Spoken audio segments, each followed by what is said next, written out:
je vais te montrer à quel point le diable est vicieux.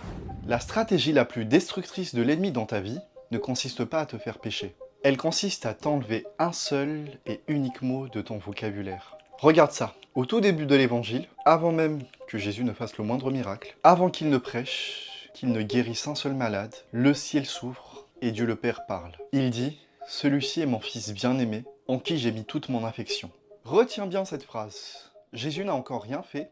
Son identité de bien-aimé précède totalement sa performance. Juste après ça, Jésus va dans le désert. Et là, le diable s'approche pour le tenter.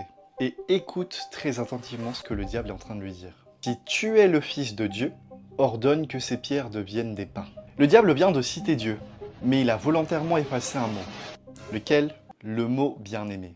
Il dit « si tu es fils de Dieu », jamais « si tu es le fils bien-aimé de Dieu ». Ce n'est pas un oubli, c'est sa stratégie de guerre. Le diable ne veut surtout pas que tu saches que tu es aimé de manière inconditionnelle. Il veut te pousser à prouver ta valeur par tes actes. Souvent, il te murmure « si tu es vraiment enfant de Dieu, pourquoi tu fais ça ?» Si tu es vraiment à Dieu, prouve-le en faisant des miracles, en lisant 20 chapitres par jour, prouve-le en étant parfait. Et le piège absolu, c'est de te pousser à gagner ton identité par tes efforts, plutôt que de le recevoir comme un cadeau. Mais il y a un homme dans la Bible qui a réussi à détourner ce système, l'apôtre de l'amour, Jean. Pendant des siècles, depuis toujours, les gens ont pensé que soit Jean était le préféré de Jésus, soit qu'il était un peu arrogant. Parce que dans son évangile, et seulement dans son évangile, il s'appelle lui-même le disciple que Jésus aimait.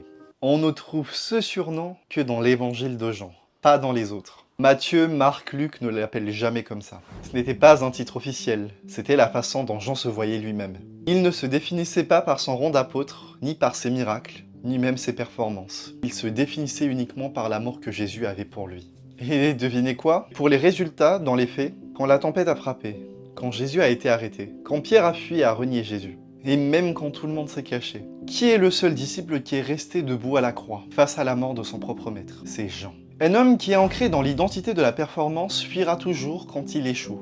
Mais un homme qui est ancré dans l'identité d'être le bien-aimé de Dieu est invincible. À la fin de l'évangile de Jean, Jésus n'avait pas besoin de lui dire « suis-moi » ou « paie mes brebis ». À la fin de l'évangile, Jésus doit dire à Pierre « toi, suis-moi ». Et lorsque Pierre se retourne, il voit quelqu'un qui suivait déjà Jésus, sans qu'on ait besoin de lui demander. C'était Jean. Jean était même celui qui se posait sur la poitrine de Jésus. Quand tu sais que tu es aimé, tu n'as plus besoin d'être poussé. Tu suis naturellement. Alors comment on applique tout ça aujourd'hui? Je vais te donner le plus grand secret pour tes prières. Quand Lazare est tombé malade, ses sœurs Marie et Marthe ont envoyé un message à Jésus. Et elles n'ont pas dit « Seigneur, nous t'avons bien aidé et servi depuis longtemps, viens nous aider en retour ». Non, elles n'ont pas fait appel à leur mérite. Elles ont dit « Seigneur, voici celui que tu aimes est malade ». Elles ont fait appel à Jésus depuis l'identité de l'amour. Et toi, c'est depuis cet endroit-là que tu dois prier. Tu ne vas pas vers Dieu en disant « Regarde mes efforts, regarde mes bonnes intentions ». Tu y vas en disant « Regarde l'amour que tu as pour moi ». Et ça, même Paul l'avait compris. L'apôtre de la grâce, celui qui a écrit plus de 2/3 du Nouveau Testament, ne disait pas juste « Jésus a tant aimé le monde ». Il disait aussi dans Galates « Il m'a aimé et il s'est donné pour moi ». C'est important de personnaliser l'amour que Dieu a pour toi.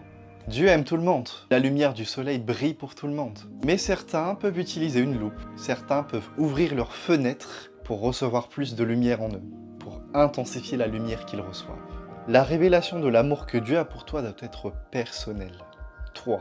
Et si jamais tu doutes de son amour pour toi, la Bible dit aussi « tel il est, tel nous sommes dans ce monde ». Pas tel il était, pas tel il sera, tel il est maintenant. Déjà à l'époque, Dieu disait que c'était le Fils bien-aimé, c'était son Fils bien-aimé. Et tel il est aujourd'hui, être le Fils bien-aimé, tel tu es aussi. Jésus est le bien-aimé du Père. Et toi, parce que tu es en Christ, tu es aussi le bien-aimé du Père. Pas demain quand tu seras meilleur, aujourd'hui, maintenant, au moment où tu regardes cette vidéo. Ne laisse plus jamais le diable voler ce mot, ne cherche plus à prouver, cherche juste Jésus et tu te trouveras. Repose-toi dans son amour, car après tout, il t'aime beaucoup trop pour jouer avec ta vie. Abonne-toi pour ne rien rater.